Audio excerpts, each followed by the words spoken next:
vamos recomeçar e peço que vocês não se dispersem com o chat. Esqueçam o chat. Está proibido conversar no chat durante a aula. Absolutamente proibido. Isso aí é básico. Certo? Se nós temos algum problema técnico para começar, isso é perfeitamente compreensível.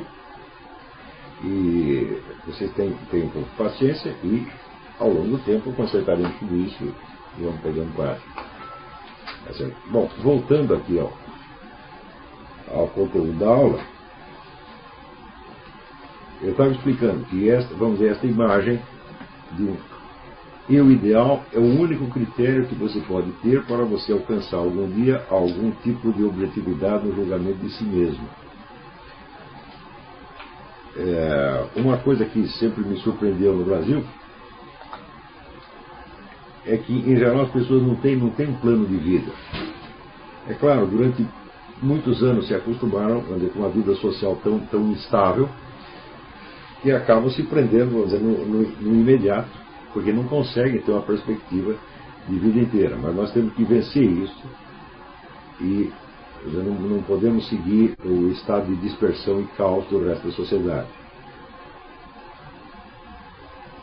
Então, esta narrativa ela tem que ser feita, vamos dizer, sumária, não passa de 20 ou 30 linhas de maneira alguma.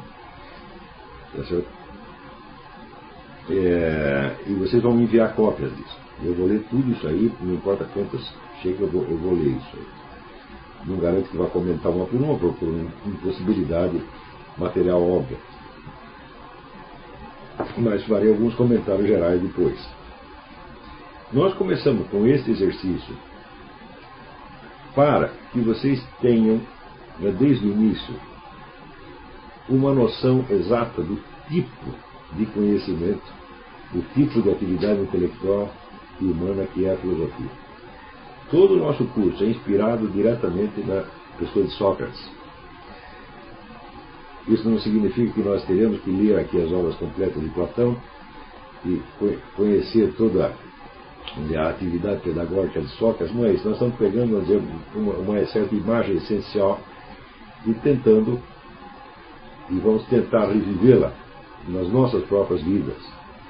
Quer dizer, tentar imitar um exemplo naquilo que ele tem de essencial e de significativo para nós hoje em dia. Em muitas aulas minhas, eu defini a filosofia como a unidade do conhecimento na unidade da consciência, e vice-versa.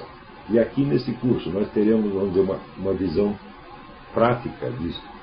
Como é que isso se realiza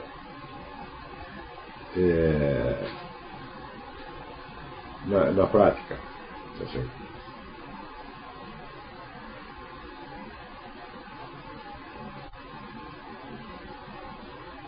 Eu considero que a filosofia, como profissão... Alô?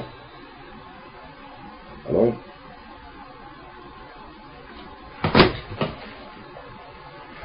A filosofia como profissão universitária tem, quando ela se constitui na universidade medieval, ela abre a chance, dizer, para um progresso formidável da técnica filosófica. Mas, à medida que o tempo passa, a profissão vai tendo as suas exigências internas. A profissão é um fenômeno sociológico por si mesmo. E a estrutura desse fenômeno sociológico é inteiramente independente da constituição da filosofia enquanto disciplina e forma de vida. Então, não há coincidência entre as duas coisas. Se vocês observarem, vamos dizer, as várias fórmulas sociais em que se apoiou a prática da filosofia ao longo dos tempos, vocês verão que é uma coisa bastante variada. Quer dizer, a filosofia começa, na verdade, como uma espécie de clube de aficionados ali em torno de Sócrates, Platão e Aristóteles. E quando se constitui a universidade, ela se constitui exatamente assim. E ela se parece, na verdade, mais com este curso do que com aquilo que hoje se chama uma universidade. São pessoas que estão interessadas no conhecimento e que se reúnem e que chamam os professores que lhes parecem mais adequados para orientá-los. À medida que essa instituição vai crescendo ela tem certas exigências sociais, econômicas, estruturais, burocráticas, etc., que são determinadas pelo estado da sociedade em cada momento, e não pelas exigências internas do estudo da filosofia. Então, ao longo do tempo, isso pode se tornar bastante conflitivo. Vocês viram, por exemplo, que durante o período do idealismo alemão, o estatuto de professor universitário na Alemanha tinha quase um nível de ministro de Estado. Então, era o sujeito que falava em nome do Estado alemão. Eu tenho a impressão que, se não fosse isto, a filosofia de Hegel não seria o que é. Porque Hegel é eminentemente o pensador que fala em nome do Estado alemão e que, de certo modo, o personifica historicamente. Tá certo? Naturalmente, havia ali uma espécie de compromisso implícito de valorizar esse Estado e, de certo modo, de fazer dele a expressão e culminação de 2 milênios de atividade filosófica. É exatamente isso que faz o Hegel na sua filosofia do Estado. No entanto, vamos dizer, se o Estado alemão tivesse essa importância filosófica essencial, ele deveria ter surgido antes na história. Quer dizer, ali você tem uma espécie de confluência entre duas linhas de desenvolvimento histórico totalmente independentes. Por um lado, você tem toda a tradição da especulação filosófica, e por outro lado, você tem a formação de uma nação moderna. Uma coisa não tem absolutamente nada a ver com a outra, mas essas duas linhas se cruzam num certo momento, e isso influencia o próprio conteúdo da filosofia de Hegel, evidentemente constituindo, então, uma espécie de um viés subjetivo sociologicamente condicionado. Do mesmo modo, confluências idênticas se observam numa série de filosofias modernas, onde as exigências burocráticas e sociológicas da instituição chamada universidade acabam por influenciar, vamos dizer, o próprio conteúdo da filosofia, sem que, na maior parte dos casos, o filósofo proceda a um exame crítico desta situação. Então, fica o resultado é bastante estranho, porque você tem filosofias que se desenvolvem e crescem independentemente de uma consciência clara das condições sociológicas que a geraram e a determinaram. E isso, em filosofia, por assim dizer, é uma coisa imperdoável.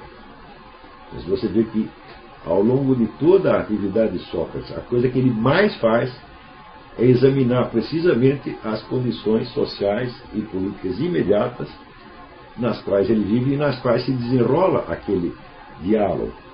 Em cada diálogo socrático, ele está consciente, vamos dizer, da posição social de cada um dos seus interlocutores e da sua própria. E a meditação dele justamente começa a partir da constatação desta realidade social que eles estão vivendo. Se decorridos 2.400 anos, aparece uma filosofia, aparecem filosofias cujos autores, no conteúdo dessas filosofias, ignoram as condições sociais que as geraram, que determinaram a sua forma, então nós tivemos não um progresso, nós tivemos um atraso, estamos voltando para trás. Mas, por exemplo, na instituição universitária moderna, existe uma distinção, puramente administrativa, entre os departamentos de ciências, o departamento de letras, departamento de psicologia, de administração pública, etc, etc, etc. E o filósofo exerce uma determinada atividade dentro desse quadro. Tá certo? Este quadro delimita o conteúdo do que ele pode dizer e do que ele não pode dizer. Delimita pelo menos o programa do seu curso. Tá certo? Então, o que ele tinha que fazer? Qual seria a obrigação número 1 do filósofo? Começar por meditar esse mesmo quadro sociológico dentro do qual ele está trabalhando, tá certo? E analisá-lo criticamente. Tá certo? E isso praticamente jamais se faz. Quer dizer, o filósofo aceita a delimitação profissional, burocrática das suas atividades e continua desempenhando o seu papel como se estivesse, vamos dizer, num teatro. onde vários personagens são assinalados para os vários atores, e ele tem que prosseguir como se fosse realmente aquele personagem. Você jamais viu, por exemplo, dentro de uma encenação de Hamlet, o Hamlet parar a encenação e reclamar, por exemplo, do salário dos atores. Não é isso? Ou seja, a circunstância social na qual se desenrola o espetáculo de teatro não faz parte do espetáculo de teatro. São coisas absolutamente separadas. Não é isso? Você não vê, né, um maestro interrompeu o concerto para discutir problemas funcionais da administração do teatro, tá certo? Ou da vida sindical dos músicos e assim por diante. Porque ali neste caso, o mundo artístico, teatral, o mundo do show business, ele remete a um universo ficcional que é absolutamente separado das circunstâncias sociais, né, reais, nas quais o espetáculo se desenvolve. Hoje em dia, o exercício da filosofia simula mais, ele parece mais com o espetáculo de teatro, nesse sentido, do que com a filosofia, no sentido em que ela foi inaugurada por Sócrates. Estão compreendendo isso? Então, é claro que isso, para o conteúdo da filosofia, é gravíssimo. Nós não podemos esquecer nunca, jamais, que a primeira filosofia que surge com Sócrates, não com os pré-socráticos, que ainda não têm, que ainda, embora estejam praticando algumas atividades filosóficas, não têm ainda uma consciência clara do que seja a filosofia como atividade distintiva.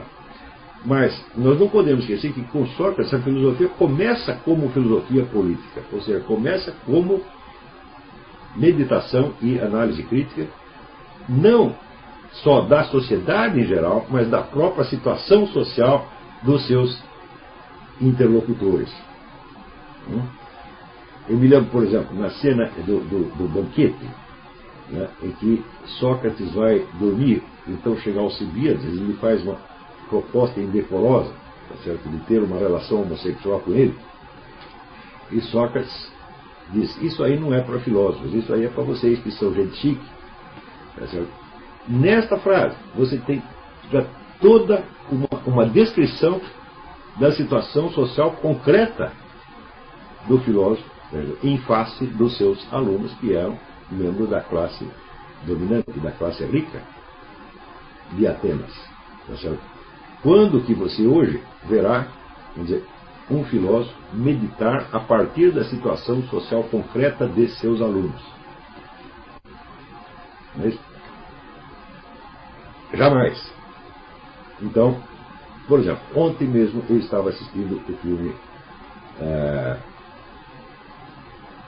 Tropa de Elite, tá certo? E no Tropa de Elite aparece uma cena de uma aula na universidade, tá certo? Em que estão os alunos, que são todos membros da classe média e alta do Rio de Janeiro, pessoal que vive na Zona Sul, tá certo? Então eles leram Michel Foucault e estão ali analisando a situação social da favela à luz de Michel Foucault. Eu não sei se vocês assistiram os filmes, se não assistiram, assistam, porque é muito bom. Então, somente aquele aluno que é policial, né, que é o que se chama Matias, ele é policial e é estudante ao mesmo tempo, o pessoal na verdade não sabe que ele é policial, somente ele se lembra de chamar a atenção dos seus colegas para a situação social deles, quer dizer, quem são eles socialmente. Né? Quer dizer, toda a análise de uma situação social, toda a filosofia política, ela tem que partir da consciência que você tem da sua posição dentro. Quer dizer, você não é um desenho que você faz desde a estratosfera. Você não é vamos dizer, um observador externo da sociedade, você é um participante. Então, se você não tem a consciência de qual é o seu papel dentro do espetáculo, você também não compreende a situação dos outros. Então, no caso, você vê aquela discussão sobre a situação social da favela, era feita desde uma desde um lugar, desde um ponto de vista absolutamente hipotético e irreal. Eles estavam falando como se eles todos fossem, né, o Michel Foucault, e não como se fossem as pessoas que realmente são. E o que elas são exatamente ali? Elas são os consumidores da droga que se distribui na favela. Então são elas que fornecem o dinheiro para o narcotráfico continuar funcionando. Essa é a situação real.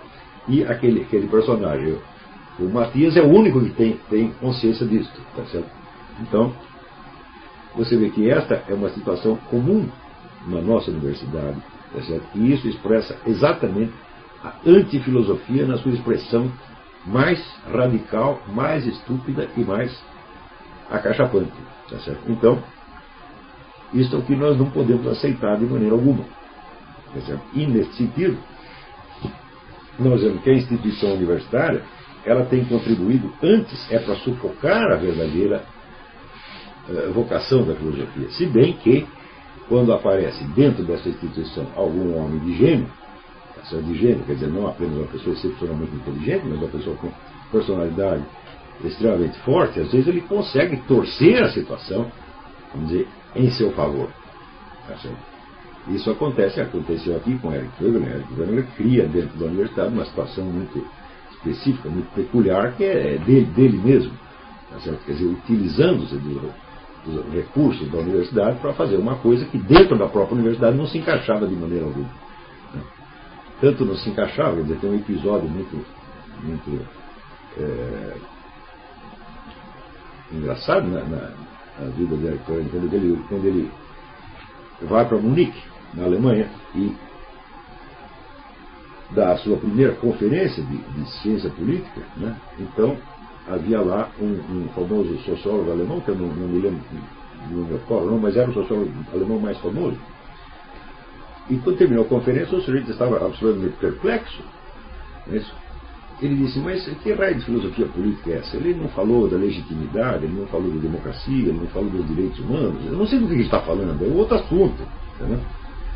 Então, isso quer dizer que esse sociólogo estava raciocinando a filosofia política desde a temática que consta do currículo.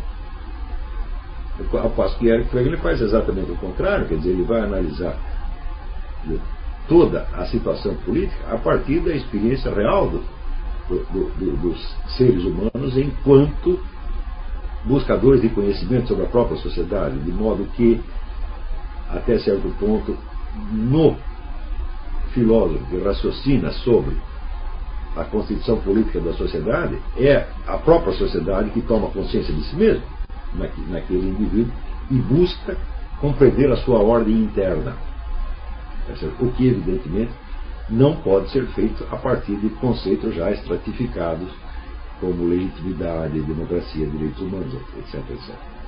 Cada um desses conceitos, para ele se tornar alguma coisa de útil, ele tem de ser trazido de volta à experiência real, da onde eles surgiram na sua origem histórica e da onde eles ressurgem agora. Então, é claro que a filosofia, tal como a praticava o Eric Wegener, estava perfeitamente dentro da tradição socrática, de fazer com que, de certo modo, todo conhecimento seja autoconhecimento e todo autoconhecimento seja, ao mesmo tempo, conhecimento científico do mais alto grau.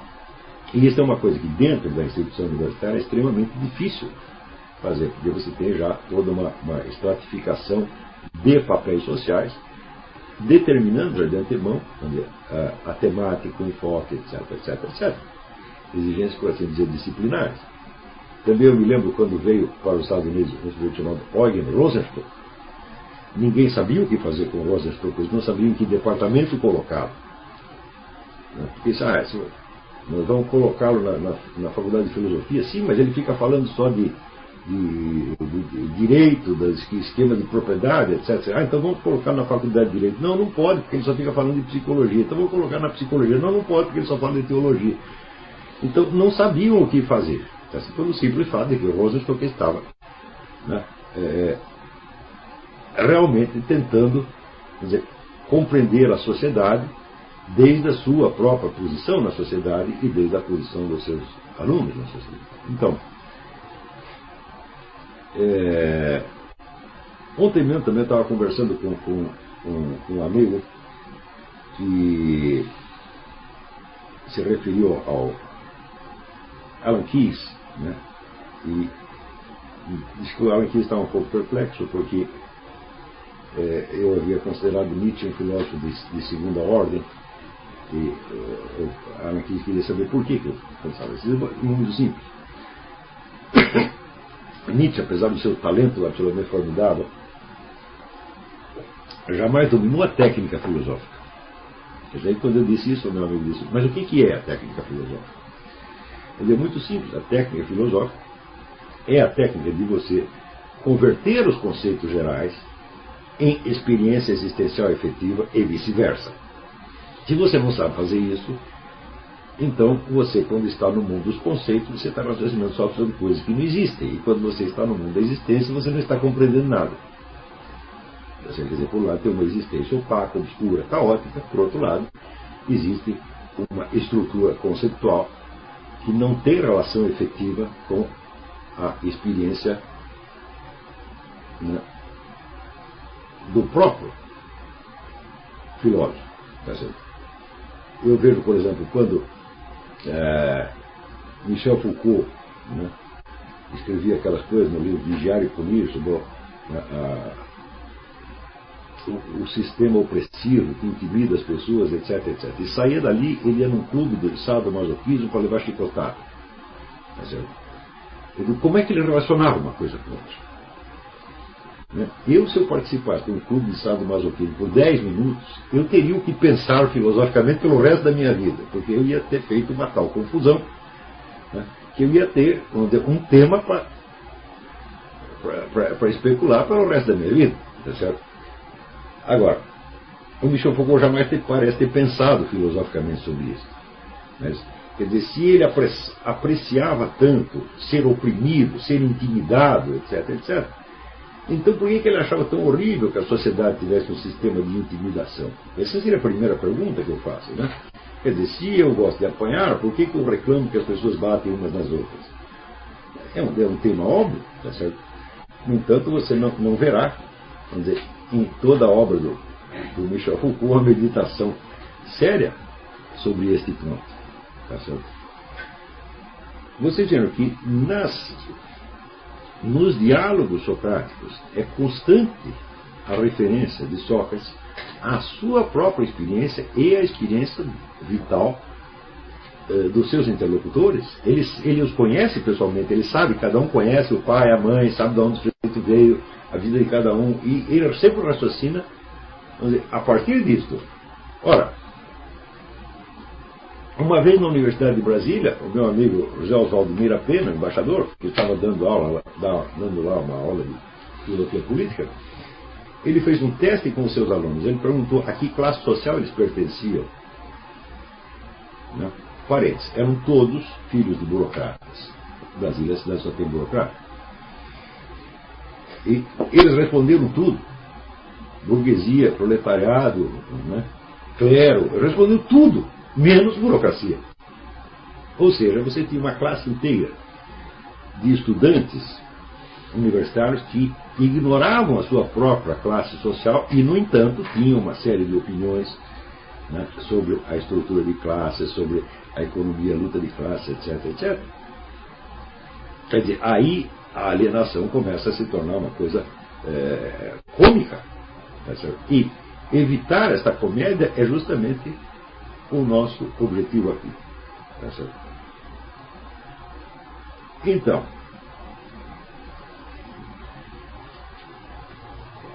vocês veem que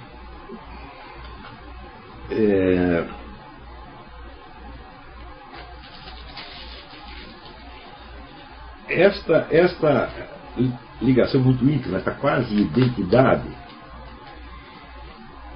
entre a autoconsciência mais pessoal e o conhecimento no seu sentido mais universal e científico, isto é um elemento básico, tá certo, da tradição filosófica desde Sócrates.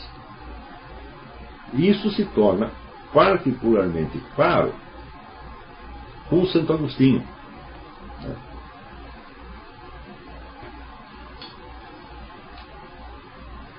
E mais tarde se tornará mais enfático ainda com a obra de René Descartes.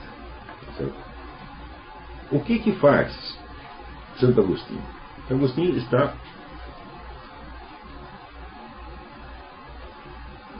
tentando responder a certos problemas filosóficos, mas ele percebe que entre ele e as elevadas questões filosóficas que ele está colocando, existe um intermediário.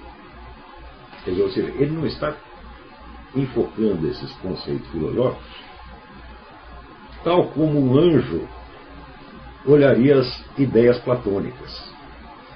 Tá certo? Mas ele é um ser humano real e ele sabe que entre esse ser humano real e as ideias universais da filosofia existe um hiato. Quer dizer, nós não temos um conhecimento direto dessas ideias universais como tem Deus ou como tem os anjos. Tá certo? Nós só temos, na verdade, o conhecimento das coisas concretas e imediatas que fazem parte da nossa vida, que são o tecido da nossa experiência diária, e nós procuramos por trás delas os conceitos universais que as articulem e as expliquem, mas esses conceitos universais são vistos, chegam até nós de uma maneira obscura e confusa, tá certo? Como num espelho obscuro, como dizia São Paulo Apóstolo. Tá certo? Portanto, Agostinho nota que a mente dele, que a inteligência dele não parece ser um órgão totalmente apropriado para aquelas grandes questões que ele está colocando. E ele pergunta: o que me separa desta inteligência universal capaz de apreender essas grandes realidades de uma maneira mais nítida, mais clara? E ele percebe que o que atrapalha, que aquilo que está no meio, o espelho opaco, é constituído pela sua própria personalidade. Essa personalidade é cheia de temores, de preconceitos, de auto-engano. E ele percebe que ele precisa limpar esse espelho antes de poder enxergar alguma coisa claramente ali. Então ele empreende esta obra magna, que são as Confissões. As Confissões são, vamos dizer, um gênero literário que ele inventa. Não que não existissem autobiografias antes. Para os interessados, eu sugiro a obra clássica do Georg Misch, M-I-S-C-H, que chama História da Autobiografia na Antiguidade. Tá certo? E existe uma série de gêneros autobiográficos antes. Tá certo? Mas esses gêneros autobiográficos não nos trazem a presença de uma pessoa real como as Confissões de Santo Agostinho nos trazem. Você vê que, por exemplo, existem autobiografias egípcias. Né? Então, o faraó egípcio que ia ser enterrado, era enterrado junto com ele uma narração da sua vida. Mas essa narração mostrava somente os grandes feitos que ele tinha realizado como chefe de Estado, e as virtudes das quais ele se imaginava o portador. Porque era essa a imagem que ele queria transmitir para os deuses. Então, ele suprimia, né, os erros, os pecados, as vergonhas, todos os micos que ele pagou ao longo da vida, suprimia isso e aparecia somente a parte bonita. Do mesmo modo, quando vê as autobiografias, quer dizer, greco-romanas, são autobiografias de personagens públicos. Eles contam a vida pública, por exemplo, de Júlio César, né? ou de Marco Túlio Cícero. Em suma, não há esta voz pessoal que você observa nas Confissões de Santo Agostinho. Mas é claro que as Confissões não são só um livro autobiográfico. As Confissões são um livro de filosofia da mais alta qualidade. E o segredo é que Agostinho percebeu a raiz do conhecimento filosófico no autoconhecimento tomado no sentido da confissão cristã. E você não vai num confessionário para você contar as grandes coisas que você fez. Você vai para contar justamente aquilo que você jamais contaria em público. E é exatamente isso que Agostinho conta em público. Não com detalhes, porque ele não quer escandalizar ninguém, tá certo? Não com uma especulação masoquista deprimente, tá certo? Mas com uma sinceridade de quem se lembra, por exemplo, de que já no bercinho, né, tinha maus pensamentos, né? Ele já queria o mal da mãe dele quando ele estava no bercinho e assim por diante. Quer dizer, ele volta até a raiz das suas primeiras experiências e ele se confessa. Tá certo? Então, ali você tem três aspectos. Você tem, primeiro, o conhecimento filosófico a que ele aspira. Em segundo, você tem, vamos dizer, o estado real da individualidade concreta, com toda a sua miséria, a sua ignorância, o seu esquecimento, o seu auto-engano, etc, etc. Não. E entre os dois tem a narrativa. Esta narrativa é feita perante um quarto personagem, um quarto elemento. Esse quarto elemento é o quê? O observador onisciente, o ouvinte onisciente, ao qual Agostinho se revela. Tá certo?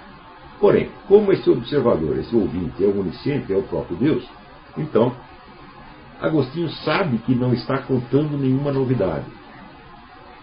Ele sabe que aquilo que ele está contando na sua autobiografia, embora jamais tenha sido contado para ninguém, não é ignorado totalmente. Por quê? Porque é algo que existe na realidade. E a realidade, tomada do seu conjunto, tá certo? É o que está na mente de Deus, é o que Deus sabe. Né? Quando nós não sabemos uma pergunta, a resposta a uma pergunta, nós dizemos, só Deus sabe. Só Deus sabe quer dizer, isso que nós estamos querendo saber não faz parte ainda do nosso conhecimento, faz parte apenas da realidade. Então isso é conhecido por aquele no qual conhecimento e realidade não são distintos. Quer dizer, a realidade na sua totalidade é o quê? Essa é a inteligência de Deus, é a memória de Deus, etc, etc. Então, à medida que Agostinho conta a sua vida para esse ouvinte onisciente, ele mesmo vai descobrindo coisas que ele não tinha percebido antes, porque são coisas que estão apenas na realidade, que não estavam na sua consciência antes. Então, o indivíduo que conta a sua vida para Deus, na verdade está pedindo a Deus que Deus conte, né, a vida dele para ele mesmo. Não é isso? Quer dizer, Agostinho fala com Deus, não no sentido de dizer alguma novidade para Deus, mas como quem diz, revele a minha vida para mim mesmo. Você sabe mais do que eu, você viu o que eu pensei, você viu o que eu escondi, você viu os meus segredos, então você sabe tudo a meu respeito. Então eu conto um pedacinho que eu sei e você me mostra a imagem integral. Tá certo? Ora,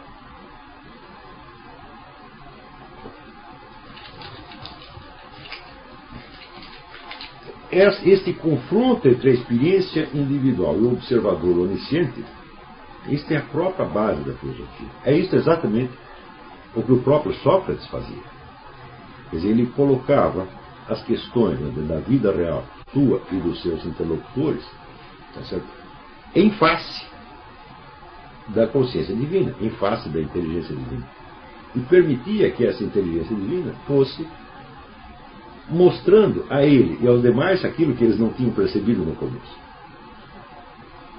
Tá certo? De modo que eles acabam descobrindo que eles não têm como conteúdo cognitivo somente aquilo que está na sua consciência num momento dado, mas que existe todo um depósito infinito, tá certo, de conhecimentos ao qual eles têm acesso, tá certo, mediante a pergunta sincera feita de si para si mesmo.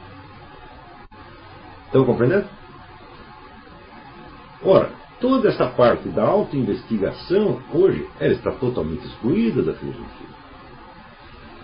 Se você entrar na faculdade de filosofia, tá certo, e disser que você está lá para buscar autoconhecimento, eles vão rir da sua cara, eles vão dizer, isso aí é autoajuda, você tem que procurar um grupo de psicoterapia, ou você tem que procurar um padre, você tem que procurar um rabino, um pastor protestante, tá certo? Alguma coisa assim. Nós não estamos aqui para resolver os seus problemas pessoais.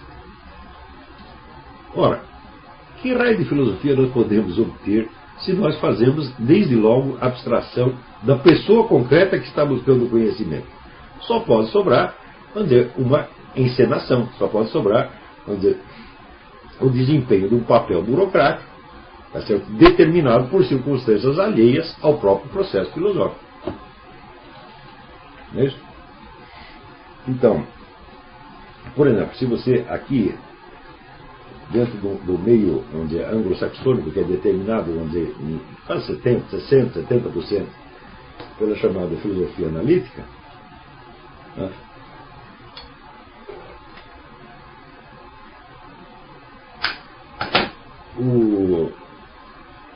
As questões chamadas metafísicas estão completamente excluídas da filosofia. Elas têm que ser, vamos dizer, investigadas ali na faculdade de religião, tá certo? Ou em grupos de psicoterapia, ou em seitas místicas. Aqui a palavra metafísica, por exemplo, o sujeito que é vidente, né? Aqui ele se anuncia como metafísico. Você vai consultar a cartomante, o cara está fazendo a metafísica. Tá certo? Claro que é uma profissão perfeitamente respeitável, mas não tem nada a ver com a filosofia. Tá certo? Então, aí você tem um caso extremo de delimitação do território filosófico por, vamos dizer, uma tradição externa, tá certo? De ordem burocrática. É claro que essas coisas jamais vão dar certo. Jamais vai sair nenhuma filosofia que preste desse tipo. Quando sai, é porque apareceu algum sujeito que é vigoroso o suficiente, tá certo? Para superar as limitações do meio burocrático e fazer ali dentro o que ele acha que deve ser feito. Tá certo? E se alguém vier reclamar, nem liga, manda pastar, pronto, acabou. Tá certo? Então,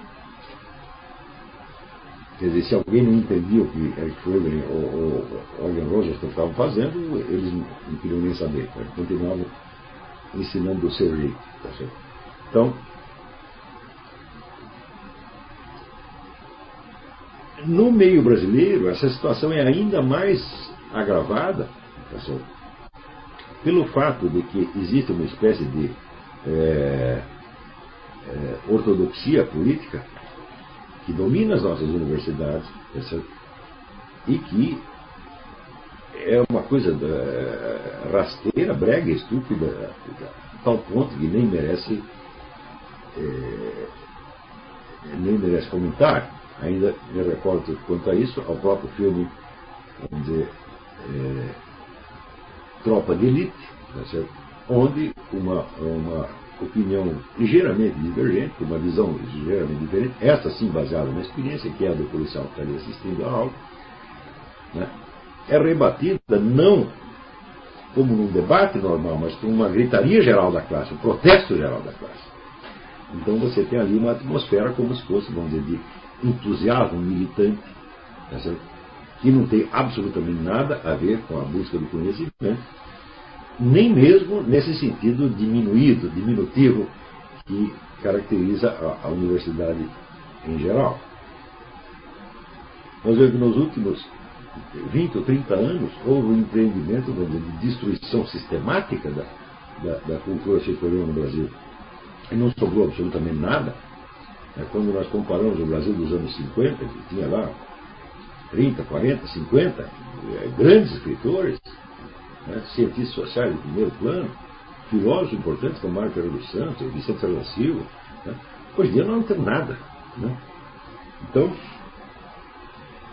a situação social do estudante de filosofia no Brasil é uma situação calamitosa.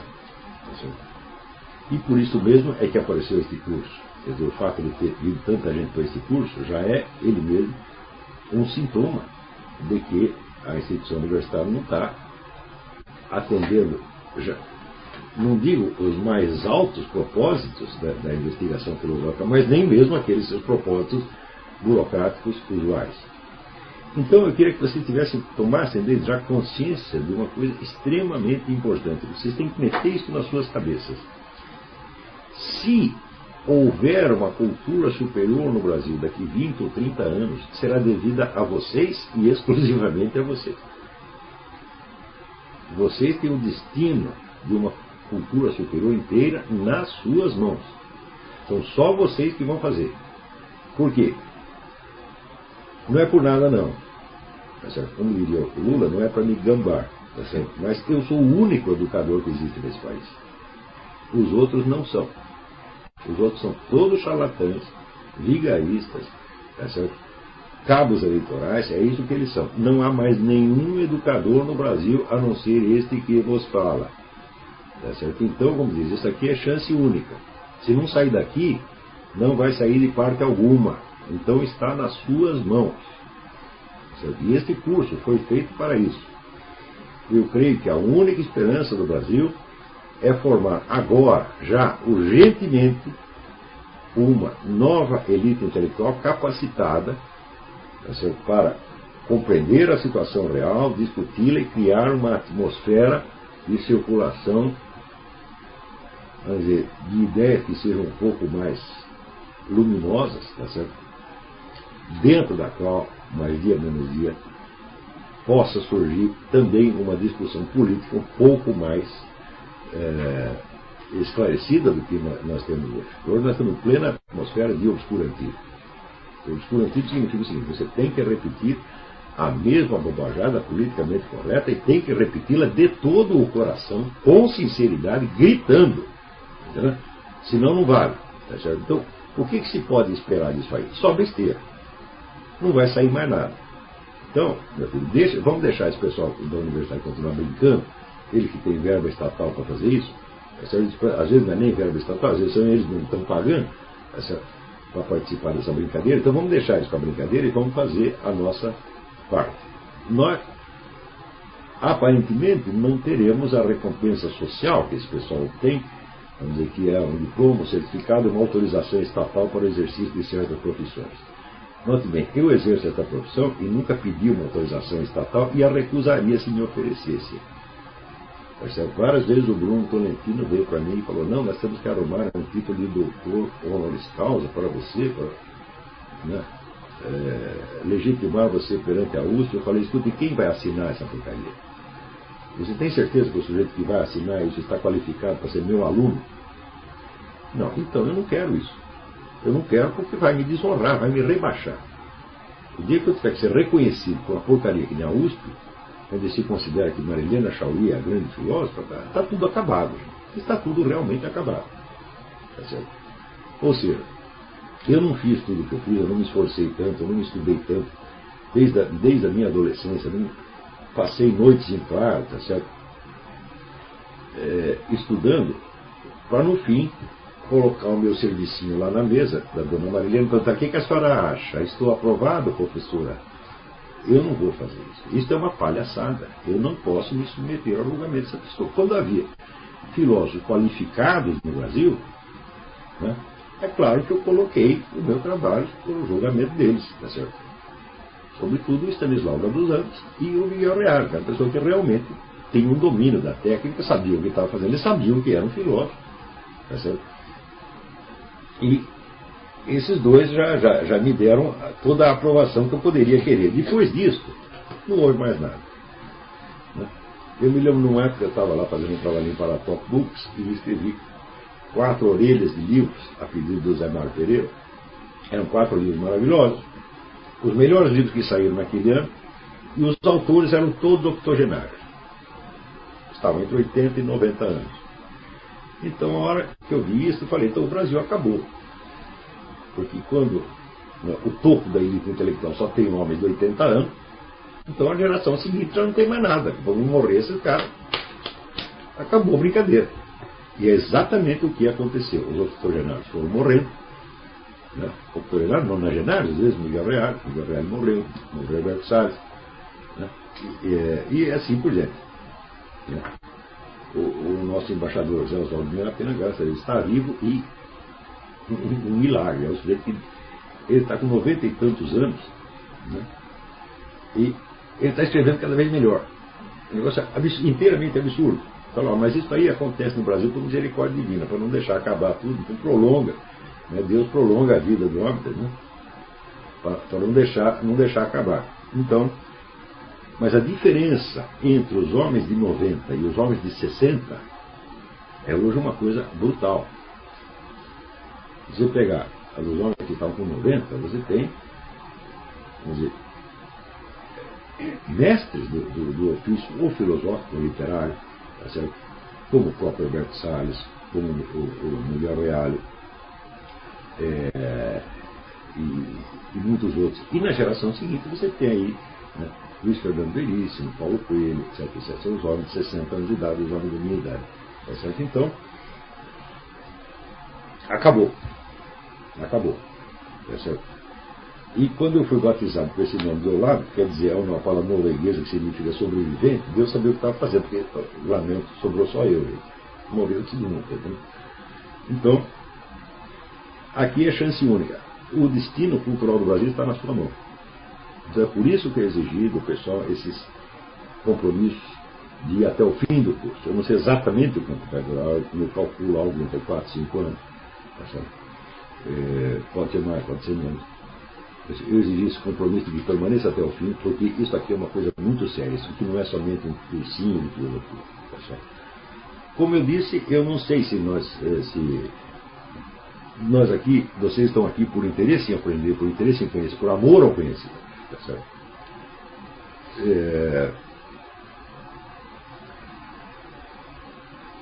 E isto foi exatamente o que moveu os primeiros que criaram a Universidade na Idade Média. Como eu disse, era um clube de aficionados, eram pessoas que queriam conhecimento, não queriam necessariamente uma profissão. Certo? E se não é esta a motivação, então o conhecimento universitário, o estudo universitário não faz o menor sentido.